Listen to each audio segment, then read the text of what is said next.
aing di video wae. Lamun ora diteken kalur kuat gitu. Daek gitu. Aduh menitari. Mak teh saha? Hah? Saha? Maaci. Ka dieu rek naon? Sareng saha? Saha gitu ieu? Pak naon? Pak Mulyadi. Terang ti saha? Lan cek saha? Aduh, kamu jangan begitu dong. Sabaraha hiji? 5. Salaki ka mana? Maot? Sabaraha tahun? 20 tahun. Apakah kamu tidak kedinginan? Aku baru 2 tahun aja sudah jangar sirah. Ma 20 tahun teu nikah deui. Kunaon ma teu nikah deui? Kunaon? Kunaon? Oh nu daekeun beureum. Nah. Nya. Budak geus karawin kabeh. Aya incun nu can kawin. Mana? Oh itu. Oh. Ayeuna mah cicing jeung saha? Budak. Tuang ti putra. Alhamdulillah cekap tuangna. Sareng naon? Nah, masuk mau pergi? Ayo mana? Kurang pakai pecina di kieu. Urutang sana. Juna halus beli di mana? Urutang si Mang Odinya. Ayo halus beli di mana? Di toko, Pak, namanya di material. Mau? Duitnya di saha? Lain di bapak. Ayo bapak kemana gitu? Dari nanti pada duit kayak mana nih? Luka.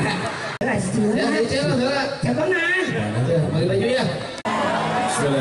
Assalamualaikum warahmatullahi wabarakatuh.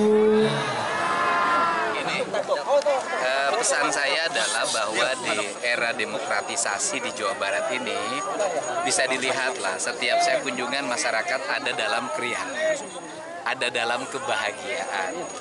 Kemudian mereka cukup rileks dalam kehidupan keseharian sehingga seluruh kebahagiaan dan keriangan masyarakat ini jangan dicederai oleh perilaku ambisi yang menggunakan media sosial untuk membuat peperangan.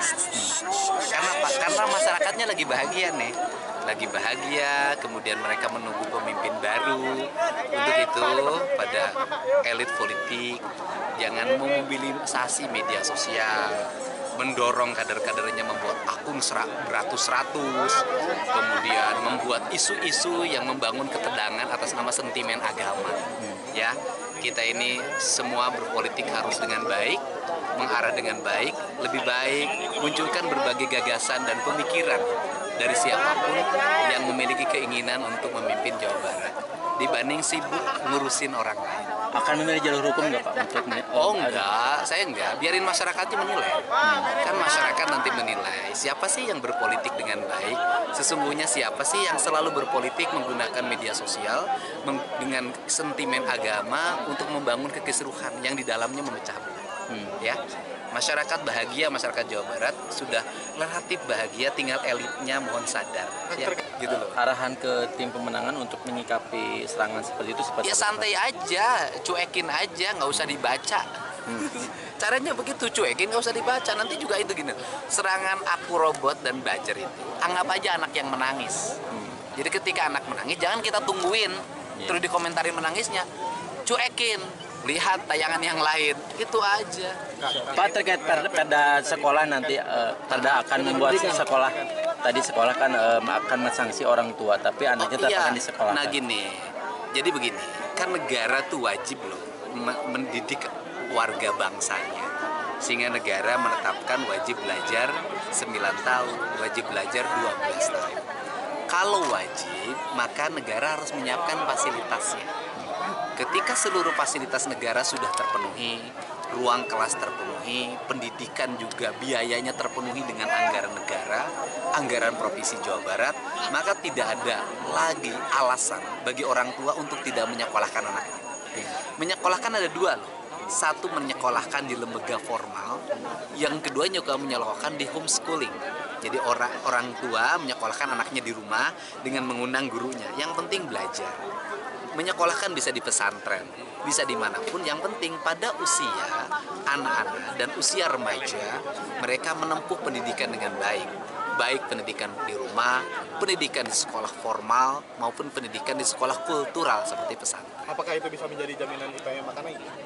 Gini, kita membangun bukan ingin mencapai IPM akan meningkat, itu statistik manusia.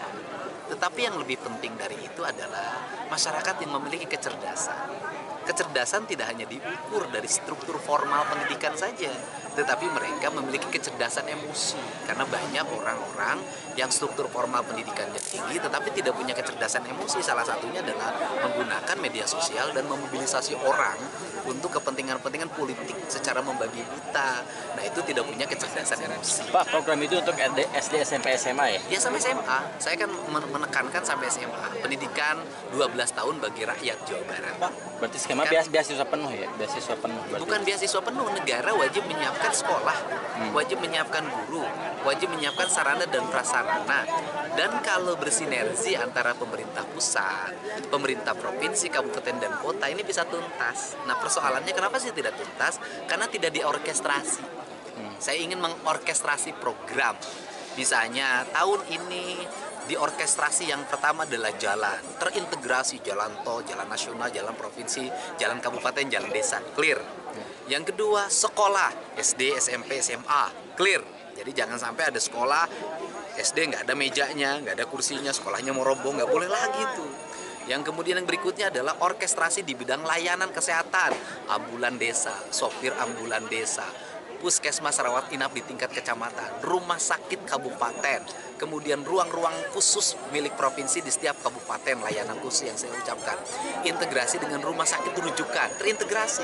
Nah, ini negeri ini penting terintegrasi. Ini problem Indonesia itu di negara NKRI ini, kenapa sih anggaran-anggaran negara itu tertek begini? Karena seringkali program desa tidak sesuai dengan program kabupaten. Program kabupaten tidak sesuai dengan program provinsi. Program provinsi tidak sesuai dengan program pusat. Nanti di bawah kepemimpinan Pak Prabowo, di Jawa Barat saya insya Allah memimpin, desa dan kabupaten kotanya diintegrasikan bareng bersama satu visi agar negeri ini maju. Pak, terkait pendidikan tadi berarti skema penganggarannya berubah total berarti? Ya dirubah, pasti nanti ketika saya memimpin skemanya pasti dirubah. Saya pasti membuat prioritas utama apa sih yang harus dilakukan oleh kita sesuai dengan RPJMD, visi misi, ini kan harus ini. Jadi tidak hanya sekedar pencapaian angka. Makanya dari dulu saya waktu memimpin di kabupaten tidak ada bagi saya angka 20%, bukan begitu. Jadi bukan angka 20%, pertanyaannya adalah anggaran pendidikan misalnya 20%. Kalau 20% isinya kunjungan kerja mau ngapain? Kalau 20% isinya seminar-seminar ngapain? Kalau 20% isinya hanya cuman alat peraga untuk apa? Tapi 20% itu adalah terala pada infrastruktur publik.